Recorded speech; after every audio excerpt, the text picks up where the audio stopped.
Berthiaume was next, and then Ms. Brandlin. To comments. And I'm not sure about the conspiracy theory. I got this contract. I was able to read it yesterday. And so this is my first opportunity to really review it. And so I did that last night and talked with Mr. Bowers.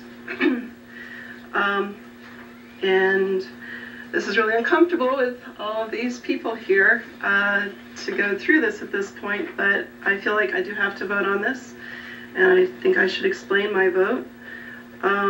So I have two major concerns, one with the contract itself and the theory of the contract, and the other with sort of where we're heading in terms of the voluntary standards. Let me start with that one first. We are moving through the National Governors Association to something like a national curriculum. The legislation authorizing the Department of Education at the federal level specifically prohibits the federal government from getting involved in writing curriculum.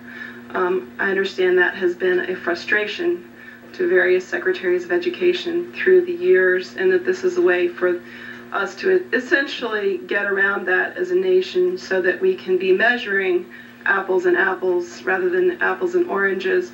At this point in time, we are left basically relying on NAEP scores to do that for us. My anticipation is that if the governors are smart, they will do what's already been undertaken at the community college level, which is to have an open curriculum. Community colleges, and I believe that, in fact, Secretary Duncan specifically recruited Martha Cantor for having a coalition of community colleges put their top courses online for free, basically, which saved a tremendous amount of cost and lowered the cost for community college students. And I think that if the governors are smart, what they'll be doing is a similar thing with this national curriculum, which is reducing the cost for everybody. And so if that is the case, there won't be a market for this product. My more specific concern is with the idea of government going into business, particularly this kind of business. I understand that that was the rage. I understand we've got enterprise funds. I understand that there was sort of this, I don't mind if I say, Republican push for money generation, and of course we're always interested in money.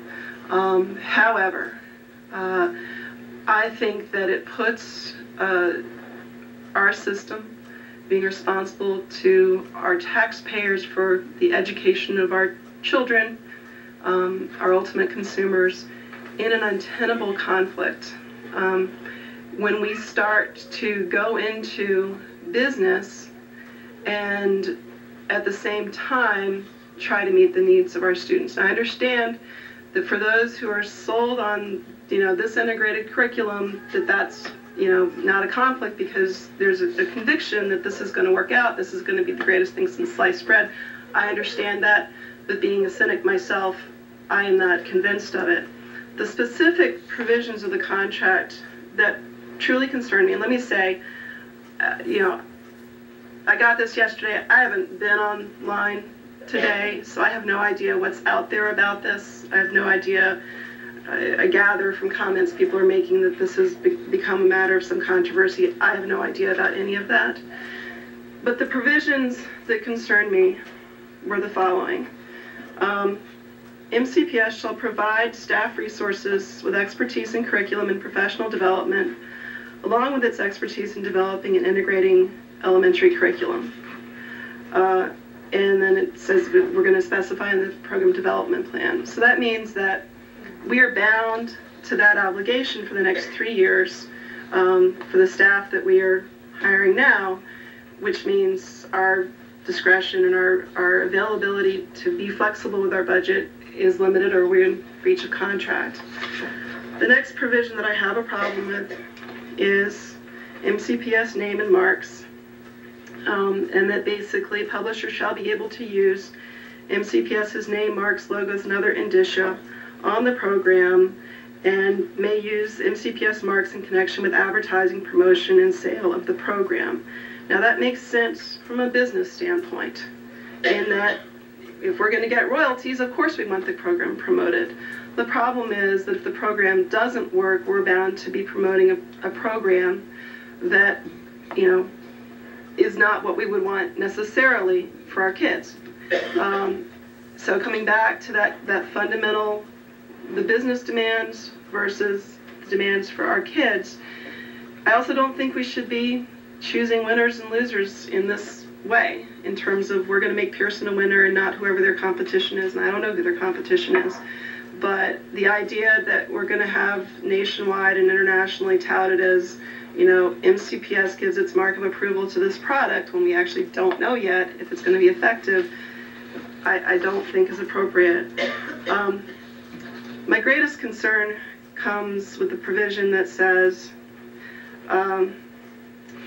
MCPS representatives will, upon the reasonable request of the publisher, be present at such times and places as publisher may reasonably specify in order to attest to the efficacy and quality of the program and promote the adoption of the program in other school systems nationwide.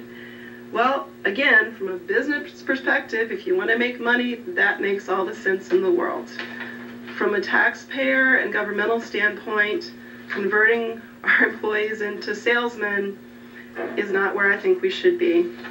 And then finally, if down the road we get towards the end, if MCPS terminates the program as a program termination, MCPS shall reimburse publisher for publisher's documented share of publisher's development costs directly attributable to either the completed program elements or components.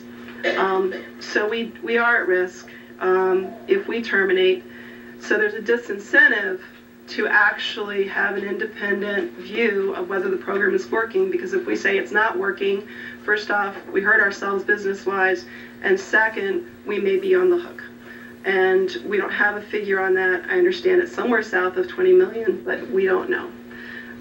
And so for all those reasons, I really regret the timing on this, and I really regret having to be the unhappy voice of the party here, but for those reasons, I can't support this contract. Okay, Ms. Brandman? Do you want to give staff a chance to respond to any of those before? Okay, although